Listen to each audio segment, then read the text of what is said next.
Thank you very much for coming. Thank you for the honor of inviting me. Powerful people, the corporate heads of the company my father worked for, the union he supported, the rabbi at the temple we attended, and the political party in which he was engaged, were all known to mold the truth to their desires, or to tell outright lies. And I heard about this from my father, who taught me that this is what powerful people always do. They always try to shape the truth to how they want it to be. In his quiet and genteel way, my father raised questions about these misrepresentations, teaching me to be wary of what is said in an era long before the digital age, where misrepresentations of the truth are everyday events. I'm pretty sure that we all shape the truth a bit, but it seems to me that those who have power to influence the lives of others have a special responsibility to be closer to the unvarnished truth as best they can discern it. They need to do this on behalf of those whose lives they affect.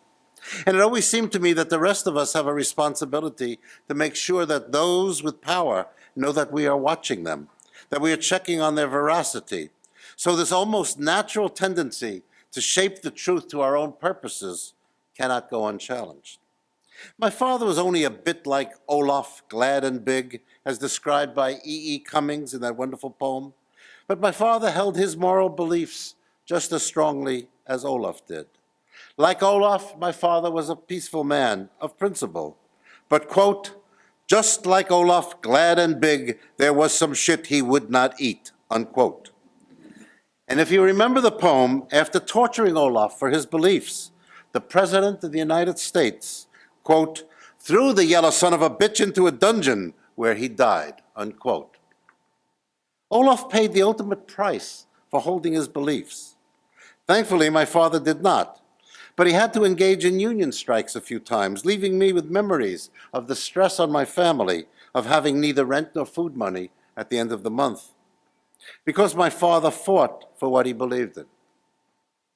Living your beliefs out a little truer, challenging what you hear, is a proper goal for all people, but I think it is a special obligation for tenured academics. Academics may not ever share Olaf's fate, but it still could be costly. Speaking the truth to power is not easy.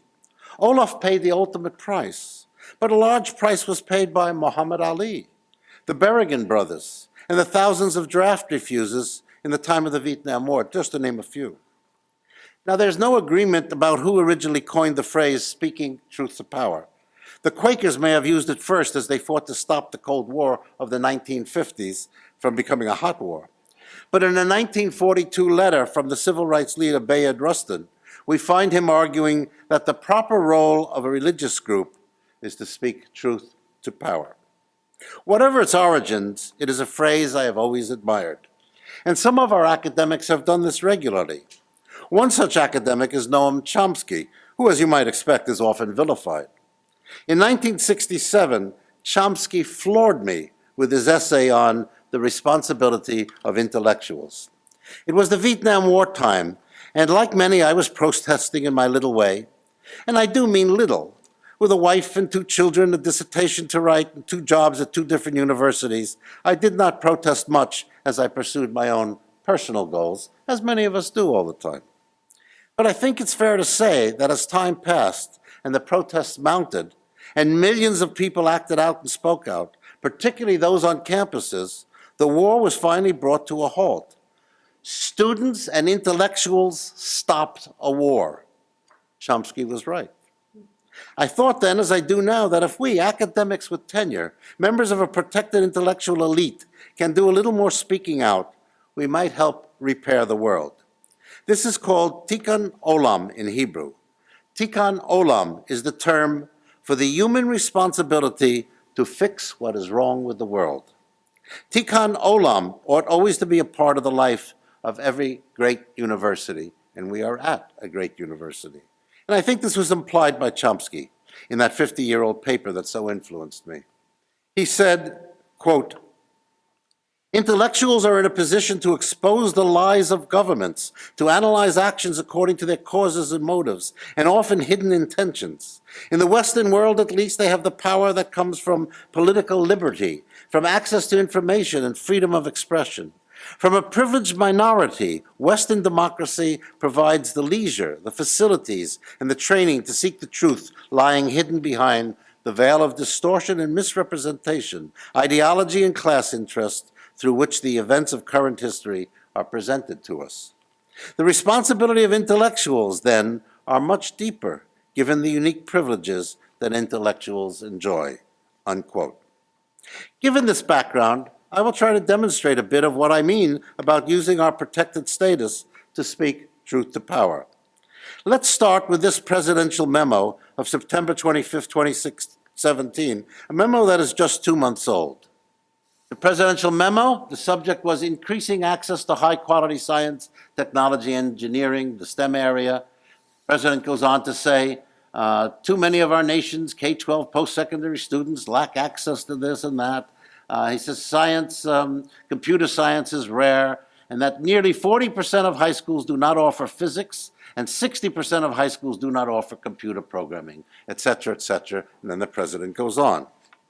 The president, I think, is wrong. My data from the American Institute for Physics suggests that 98% of students whose parents are in the top third of the income distribution have access to physics courses every year. Moreover, 95% or so of the students of middle income and 90% of the students from families in the lowest third of the income distribution have access to physics courses regularly. Could the president and his staff possibly be wrong? And as an aside, not offered in the president's memo decrying the fact that we don't have enough computer classes in our schools is any statement of what should be thrown out of the curriculum so we can put in coding or computer science. Should we throw out music or art or physical education, or maybe government? Or should we reduce reading and language arts time or mathematics time? Or will the president and secretary tell us to keep all of those and add time to the school day for computer courses, offering a few $1 billion more to cover the increased educational costs of adding computer coding or computer science? I'd sure like to have answers to those questions, as well as a more fundamental one. Should we have such courses at all in our schools? I don't think the president or secretary are well versed enough in curriculum to make the kinds of statements that they do. In fact, my concern for the president's letter to the secretary are even deeper. They both are new to their jobs, so they may not know that there is something called the Bureau of Labor Statistics that's part of the executive branch. It's a good bureau. It's quite trustworthy. Arnie Duncan and Barack Obama didn't know where it was either. Gene Glass and I did find it, and their data are quite different from those who lead our country. We use the Bureau's data in our book, 50 Myths and Lies That Threaten American Education. They, and quite a few others, tell us this. There are 277,000 STEM vacancies per year in the USA. That's the good news. How can we possibly fill them? That sounds quite challenging, but let me assure you that there is no crisis at all. Those 277,000 vacancies can be filled by 252,000 STEM bachelor's recipients each year, 80,000 STEM master's recipients each year, 20,000 STEM PhD recipients put out each year, 40,000 STEM associate degree recipients each year, and 50,000 H-1B visa holders from overseas. Now, I get to wondering if anyone in the government and among our industrial leaders can add. I get 442,000 new STEM graduates a year for 277,000 jobs a year, which to me equals a surplus of 165,000 STEM grads a year. Am I the only one who can add these numbers? I don't know what's going on. And what they seem to forget is we have 11.4 million STEM degree holders who currently work outside of the STEM field. There is no shortage of STEM workers in this country, despite what you're hearing all over. In fact, something happened last year. I got a call from an engineer in the School of Engineering, and he asked if he could come over and talk about switching to education. He was getting a PhD in engineering. And I said, sure, come on over, we'll talk. And I said, bring your transcripts, and he did. And he wanted to know if he could get credit for all the science and math courses he had taken. And I said, well, we can credit a lot of these. We'll get you some courses in methodology and probably be able to get you a PhD in the science field, and you can work in high schools. And I said, but why are you giving up engineering? Everyone's telling me all this wonderful stuff. And he said, this was a Hispanic man, and he said, I don't want to be a migrant worker. And I said, well, I don't quite understand what being a migrant worker has to do with your engineering degree. He says, you don't understand, Dr. Berliner. He said, when I was a young kid, my parents took me up and down the valleys of California picking lettuce. They ultimately settled in Yuma, where they still pick lettuce. So I came to ASU so I wouldn't have to do that. But then I discovered that being an engineer is a migrant worker. And I said, I don't understand. He said, look, if I get hired by Boeing, it's for a project. The minute the project's over, I'm out. I have to go somewhere else and get another job. If I'm hired by ASU, it's on a project. I'm not on a tenure line. And when the project's over, I'm out. He said, I don't want to be a migrant. I'd like to be a teacher with a steady job and a chance to contribute to society. That's a whole new way of thinking of the STEM field, and it was revealed to me right here. US News and World Report recently said this, and I quote, all credible research finds the same evidence about the STEM workforce. Ample supply, stagnant wages, and by industry accounts, thousands of applicants for any advertised job.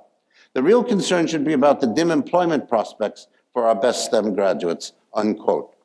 They also note that the Census Bureau reports that only 1 in 4 STEM bachelor recipients has a STEM job. So the STEM crisis is less about a real shortage than about industry not wanting to pay for retraining workers in one STEM field to work in another. It's about would-be employers not wanting to travel to where the surplus of STEM workers does exist. It's about employers not wanting to offer stability of employment, but offering instead contracts for short time spans. And it's about employers loudly claiming shortages of workers to get H-1B visa holders in from India, Latin America, and elsewhere.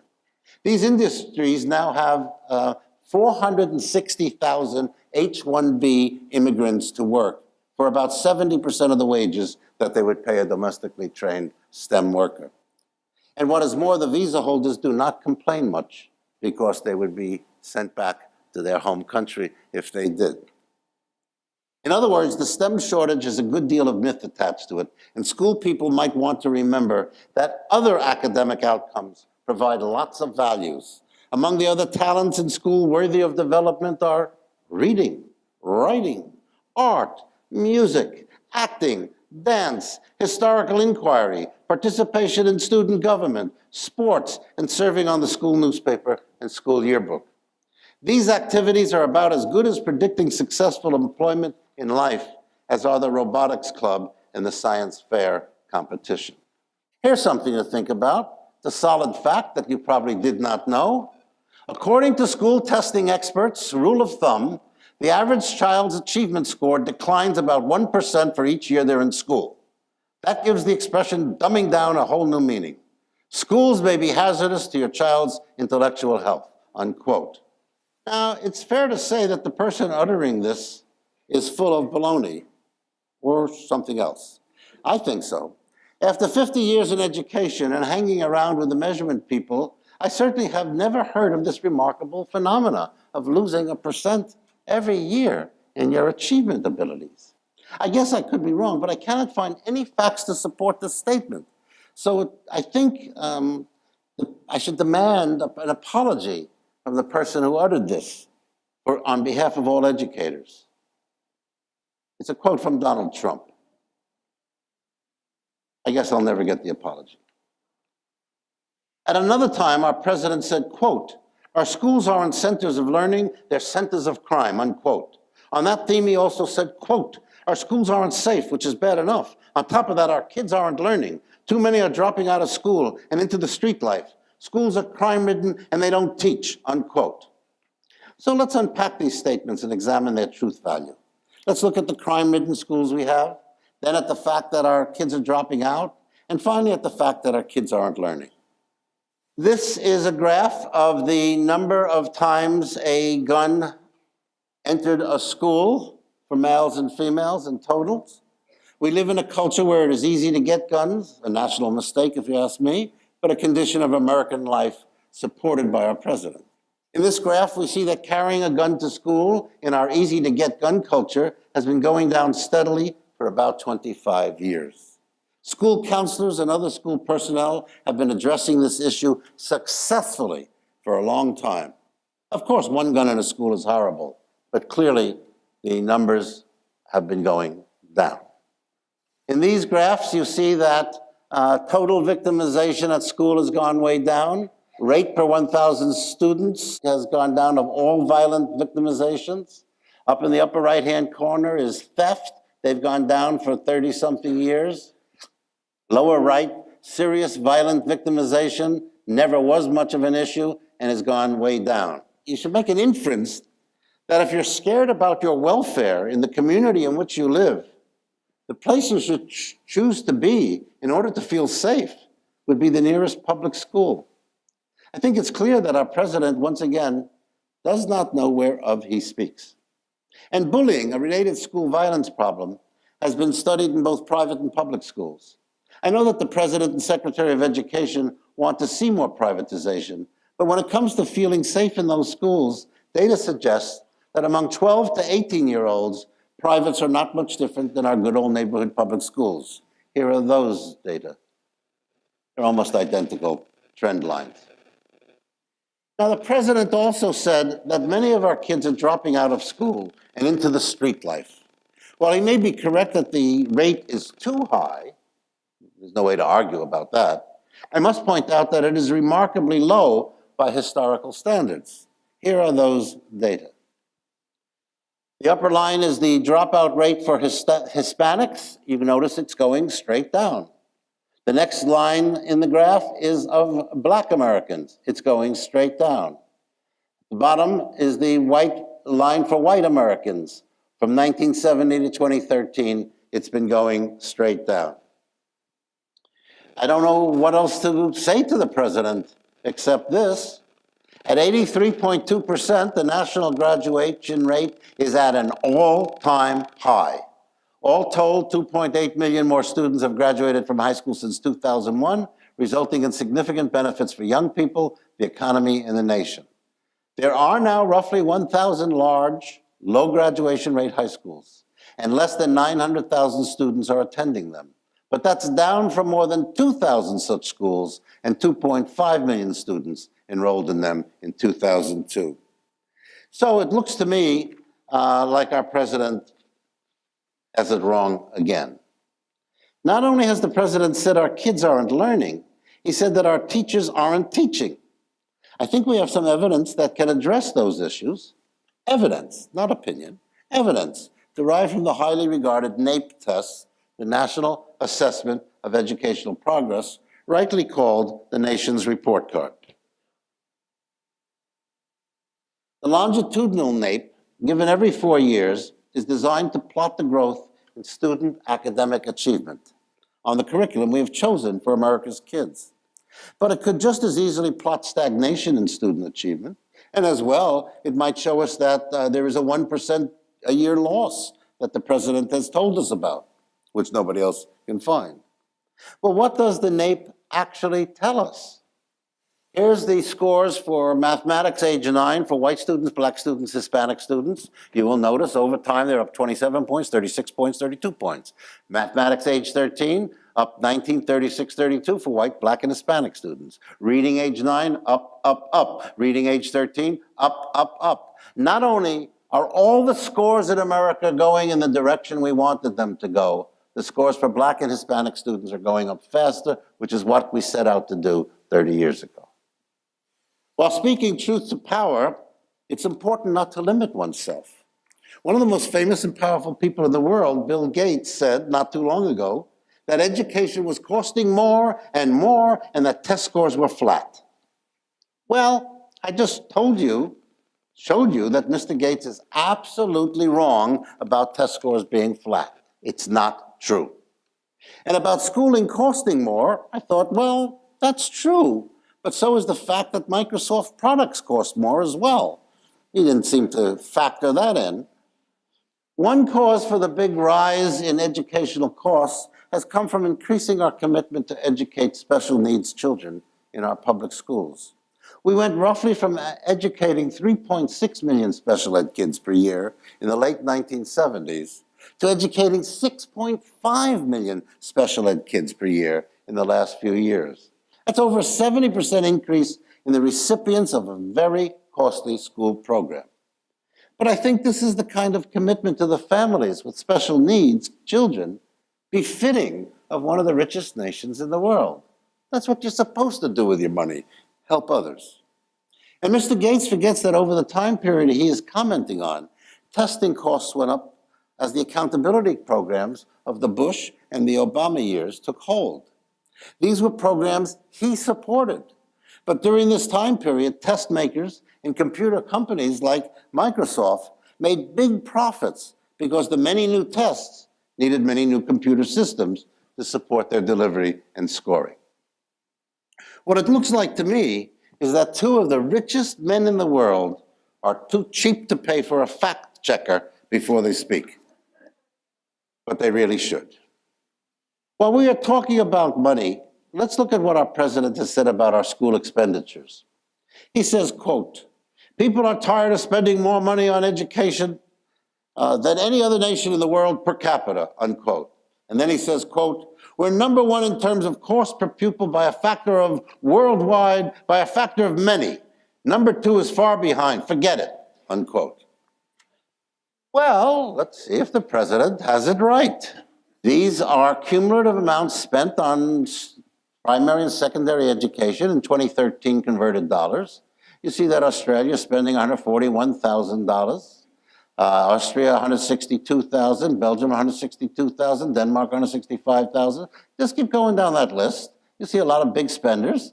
And another big spender, but not nearly as big a spender, is the United States of America. We are not nearly spending as much money as some other nations. We spend a lot, as befits us, but the charge that we're spending more than any other nation is ridiculous. It's not true. It's easily checked.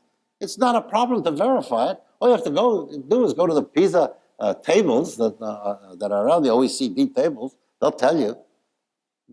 Somebody should check these things. Another way to look at this is what percent of gross domestic product per capita would you spend on primary or secondary education? Now, gross domestic product takes the whole nation's output, okay? Then it divides by, 330 million or so people now. So you divide the huge gross domestic product by the number of people, and you get your gross domestic product per person. How much of that gross domestic product per person are you willing to put into primary or secondary education? Well, that tells you about the commitment of a nation to its youth and its education system. On primary education, we're putting in 21%, but the United Kingdom's putting in 27%, Switzerland 27%, Slovenia 31%, etc. On secondary education, we're putting in 25%, but UK is at 31, Switzerland 32, Slovenia 30. In other words, other nations are making a bigger commitment to their primary and secondary education than we are. A bigger personal commitment. It's coming out of their piece of the gross domestic product. They're willing to put it into education rather than subways or airports or whatever else you would do with the allocation. That's essentially your piece of the pie. So in regard to educational expenditures, we're certainly not the highest spending country in the world at all. We spend a lot of money, but not the most. In the area of school financing, of which he is also ignorant, he has said, quote, "Study after study has found absolutely no correlation between education spending and educational achievement," unquote. Well, let me try to refute this with just one study that impressed me. This is from the National Bureau of Economic Research recently, January 2015. If you look at those graphs at the bottom, there's a 0 point on every one of them with a line down them. Before that point was the budget of the schools as they were. After that line, the courts intervened and demanded money go to the schools. So you're looking at the 0 line is the years before and the years after the courts forced school districts to put in some money. Well, what happens? Per pupil spending, after the court intervened, went up for ages 5 to 17. You can see that in the upper left. The one below that is the graduation rate from high school or GED. Funny thing happened. As more money got spent, more kids graduated. That's pretty good. Upper right, kids who drop out went down after the money started flowing to the school. There were more counselors. Teachers were paid better. They stayed around. Individual income as adults went up as a function of the money put into the schools during the years these kids were at school. A 10% increase in per pupil spending each year for all 12 years of public school led in this case to a 0.27 more completed years of education, 7.25% higher wages, a 3.67 percentage point reduction in the annual incidence of adult poverty, and the effects are more pronounced for children from low-income families.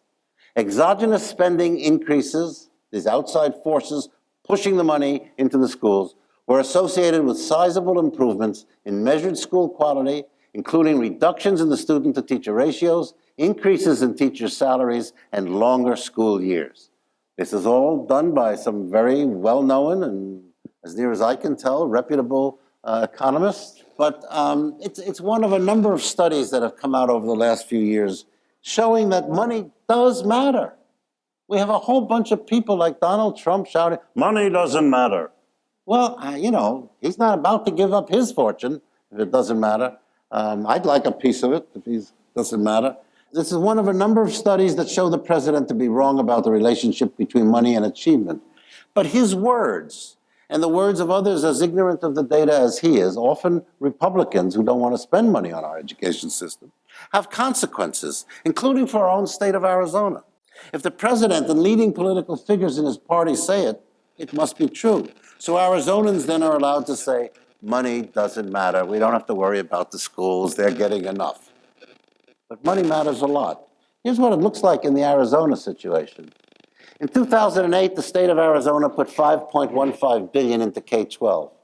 Divided by the number of children, in 2008, that came out to $4,900 per student.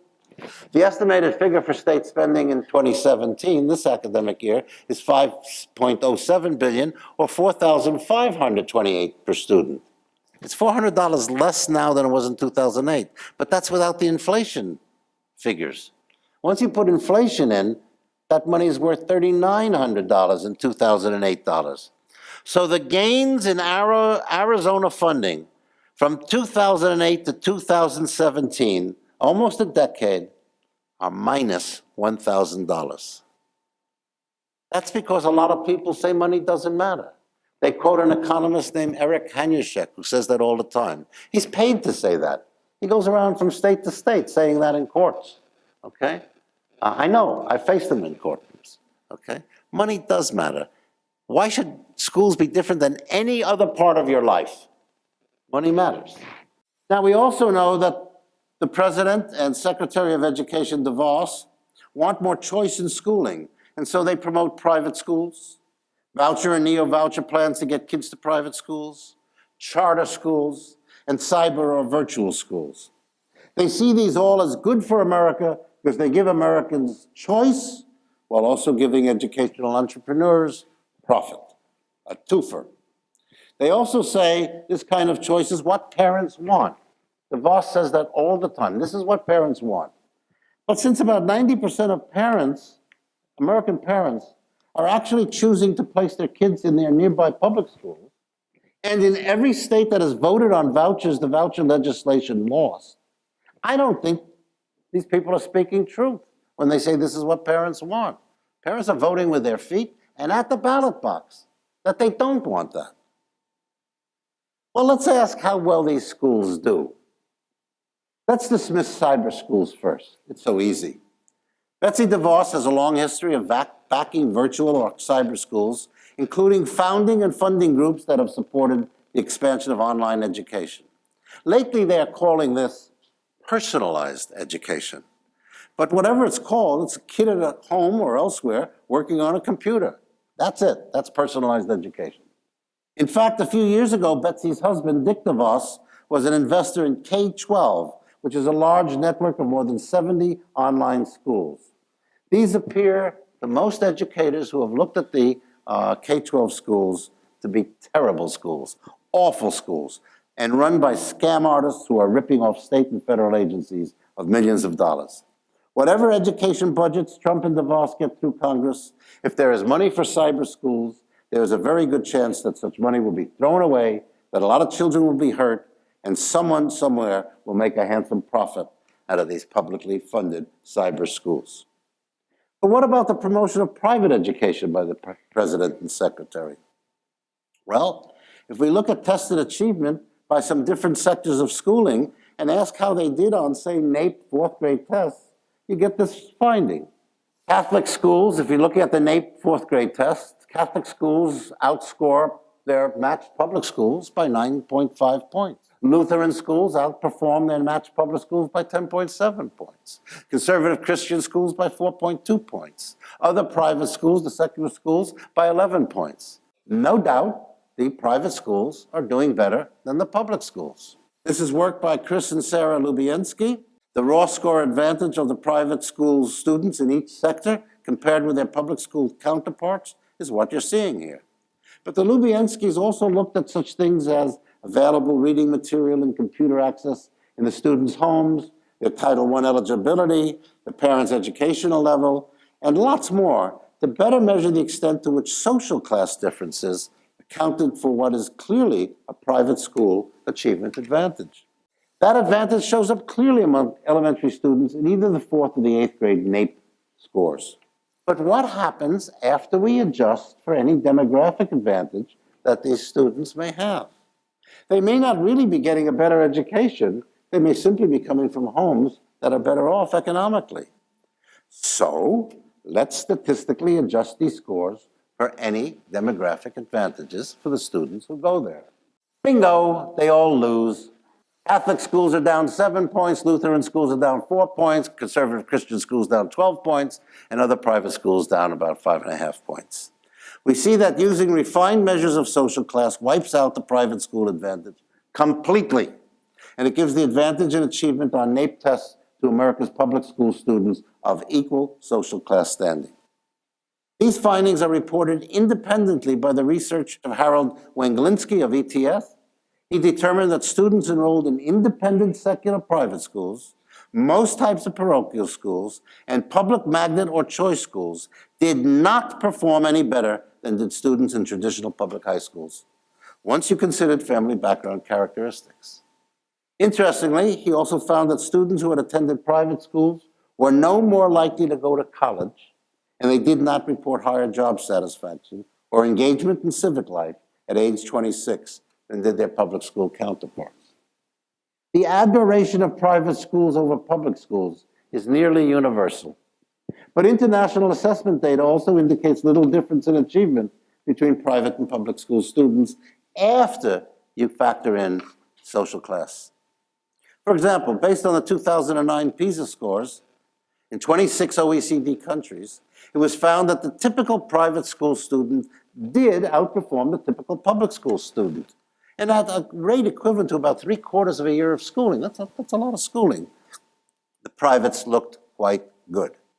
Nevertheless, the PISA people concluded, from all the data they had, that overall, the ability of private schools to attract and recruit more socioeconomically advantaged and high-performing students accounted for more than 3/4 of the difference in achievement between public and private schools.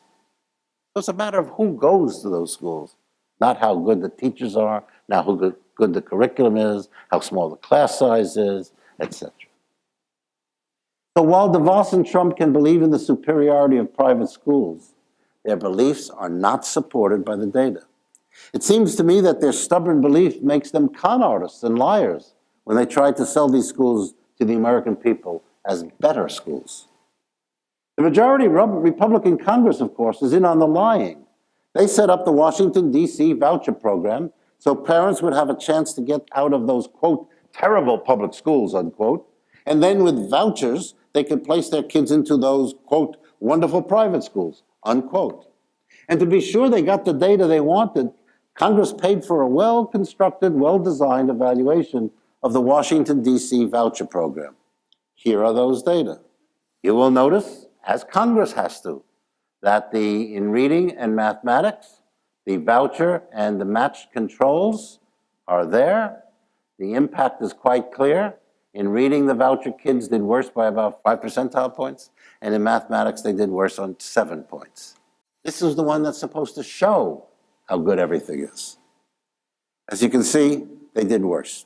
Moreover, parent satisfaction was not any different for the two kinds of schooling. Sadly, Trump and DeVos seem unimpressed with data. For them, it appears that data are negotiable, while opinions are rock solid. That's a statement taught to me by Eddie Basha when he was in our legislature. Eddie told me I was naive. I said, "What do you mean, Eddie? What do you mean I'm naive?" He said, "David, don't you understand? Data is negotiable. Opinions are rock solid in the Arizona legislature." Looks like with DeVos and Trump, we have exactly the same thing. It may not matter much then to DeVos and Trump, but there is so much more data on vouchers to present. An Indiana voucher program served tens of thousands of students under Mike Pence, then the state's governor. And there, the researchers found that voucher students who transferred to private schools experienced significant losses in mathematics achievement while not improving in reading. Louisiana's voucher program was also looked at. It enrolled a lot of Black and poor kids who came from schools rated poorly. These are the kinds of kids that voucher advocates say they are the ones who most need the voucher to get out of their failing schools. So how did they do when admitted to a private school with their voucher? Large negative results were found in both reading and mathematics. In Ohio, a study by the Pro-Voucher Fordham Foundation, working with the Pro-Voucher Walton Foundation, found, quote, "Students who use vouchers to attend private schools have fared worse academically compared to their closely matched peers attending public schools," unquote.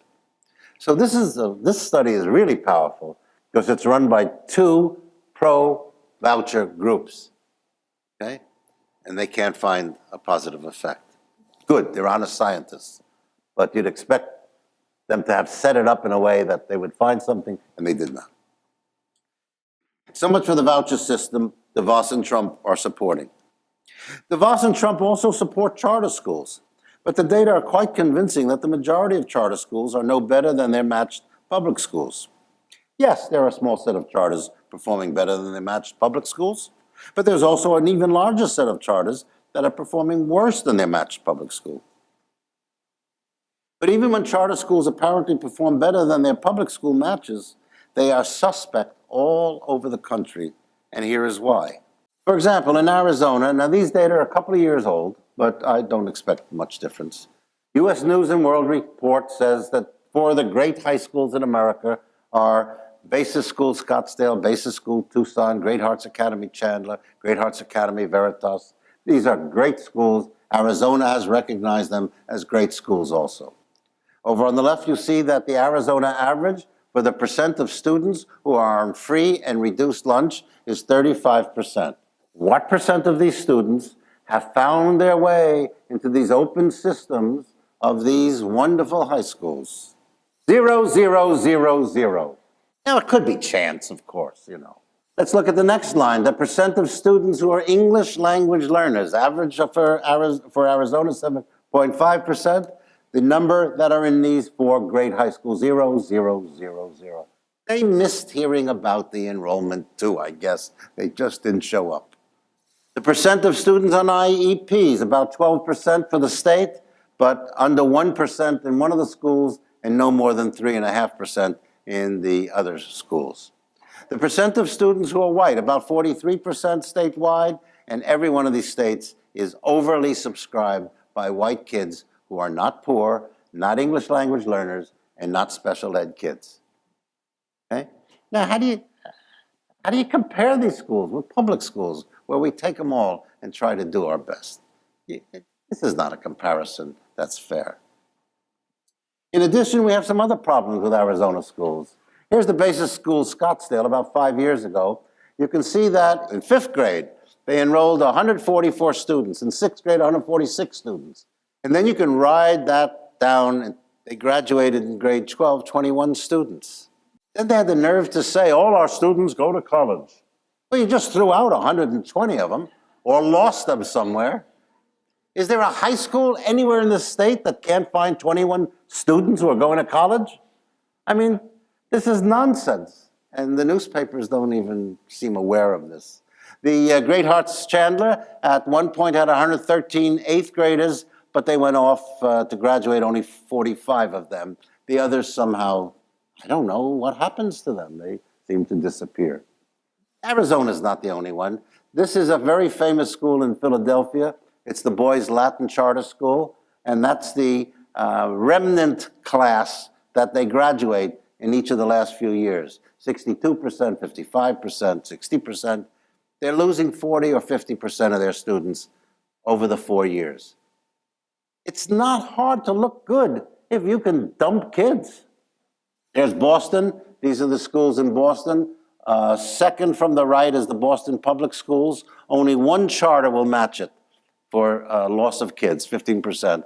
And over on the left, there's a school that loses over 50% of its kids. So what we have is a situation with the charters that's just not fair to compare. In these cases, charters were given the right to fire teachers at will. But less well known by the public is that they can also fire at will the kids they're not happy with. As these data reveal, they expel or drop or remove, or as I say, they fire many of the kids they have. These are the kids they do not want, or do not like, or whose parents are difficult for them to work with. And while some say that's great, that keeps their reputation up, we should ask who has to pick up these kids in the middle of a school year. It's almost always the nearby underfunded public school, where every kid who returns to public school causes problems for the teacher in that teacher's class, because the returning child needs special attention to catch up to where his or her new classmates are. And the other students in that class are often held back a bit because their teacher must give attention to those students who are now new to the class. There is a lot of suffering by public schools because the charters and voucher schools can dump the kids and families with whom they do not have success. So judging their success without regard to these factors is patently unfair. I just need to add that many of these charter chains are making millions of dollars and paying enormous salaries to themselves and their families, but not to their teachers. The basis schools in Arizona are a perfect case of that. Millions being made by the family. The money supplying the wealth is coming from public school budgets. Shouldn't our elected officials be looking into those issues? Shouldn't we be demanding something from them? Moreover, some charters are fundamentalist religious schools, which neither the president or secretary care about, but I do, and so did our founding fathers. For example, the Fayetteville Christian School in North Carolina is getting $500,000 a year in public funds, but will not teach evolution. We should not let those kids into our university. They do not even understand evolution. They have as an entrance requirement this statement, and I'm quoting from What It Takes to Get Your Kid into Fayetteville Christian School. The student and at least one parent with whom the student resides must be in full agreement with the Fayetteville Christian School statement of faith and have received Jesus Christ as their Savior. Accordingly, Fayetteville Christian School will not admit families that engage in illicit drug use, sexual promiscuity, homosexuality, or other behaviors that Scripture defines as deviant and perverted. Once admitted, if the student or parent guardian with whom the child resides becomes involved in any of the above activities, it will be grounds for dismissal of the student or the family from the school, unquote.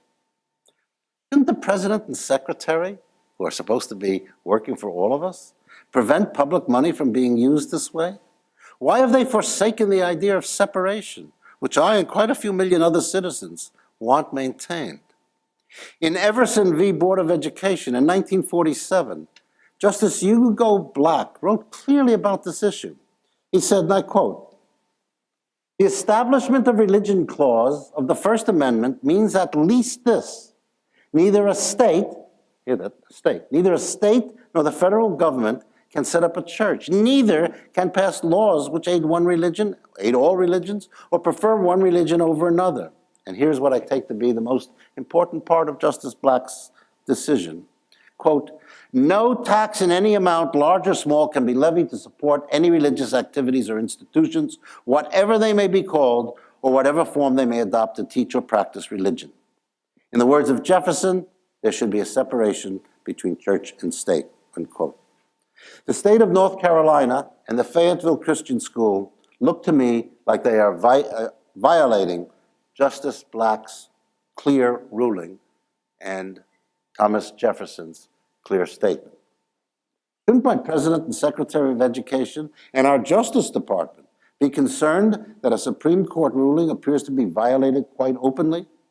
Justice Black's words, never overruled as far as I know, would seem to require federal intervention to shut down what appears to me to be a blatant attempt to use public money for sectarian purposes. Perhaps I'm wrong on this issue. I have no knowledge of law. But the bigger question I want to raise is this: who will hold our leaders to fulfill their constitutional duties, if not all of us demanding that they do so? Let me conclude. I've attacked the veracity of two leaders in our society. I offer them my apologies if I am wrong about their ignorance on some of these issues. But if you believe I am in some way speaking a bit of truth to the powerful, please do not let me stand out there alone. Trying to speak truth to power is much more likely to be effective when the truth tellers are numerous. I'm reminded again of what I started out with, was that the intelligentsia, the students, the campuses stopped a war. 55,000 people died in that war. Americans died. Over 3 million Vietnamese died. We stopped it. We, the community of scholars speaking out. Truth alone cannot win the educational and political debates in which the society is engaged. But a lot of academics and other folks in solidarity can surely change things. If there is one finding from all the data we have worldwide about vouchers, private schooling, and charter, one fact alone stands out that almost everybody agrees on.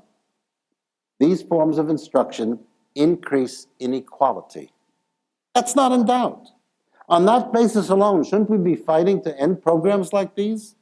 Fighting against these forms of education is not fighting for unions or for higher test scores or secular curriculum. It is really and merely fighting against inequality, which harms our always fragile democracy. Standing together makes a difference. For the most recent educational test of this, we can look at value-added models of teacher education, VAMs. Politicians, test manufacturers, many school board members, economists in particular, and the general public love these hypothetical indicators of teacher competency.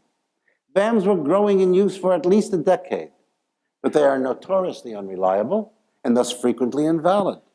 The standardized achievement tests on which VAMs are based are remarkably insensitive to teacher effects and heavily influenced by out-of-school factors over which teachers have no control. Many of us knew this right from the start, and we banded together all over the country to fight against the inappropriate use of these metrics to judge our teachers and their schools. While some of these tests are still used, courts have now often judged the tests to be unfair. Many states have now backed off from using these tests. Others are slowly phasing them out. Although a lot of damage was done and careers have been ruined, the voices raised by the educational academic community are slowly halting the misuse of standardized tests. Speaking truth to power is not easy. It's time-consuming and doesn't always pay off. But we academics are the privileged ones. We, more than others in our society, should be doing more of this. I think Chomsky was, and still is, right. We have been given a safe position from which to speak out. And so we really are obligated to speak out if we think things are not as they should be.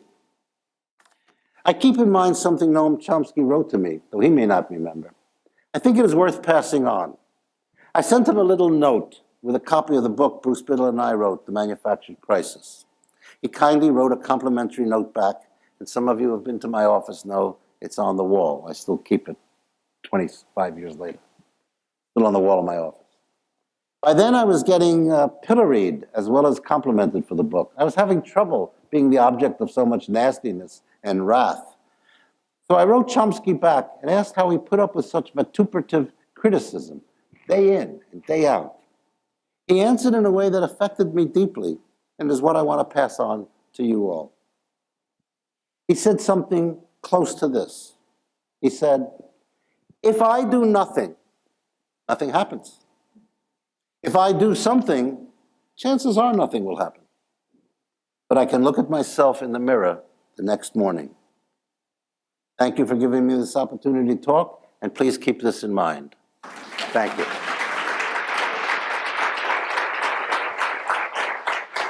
Thank you.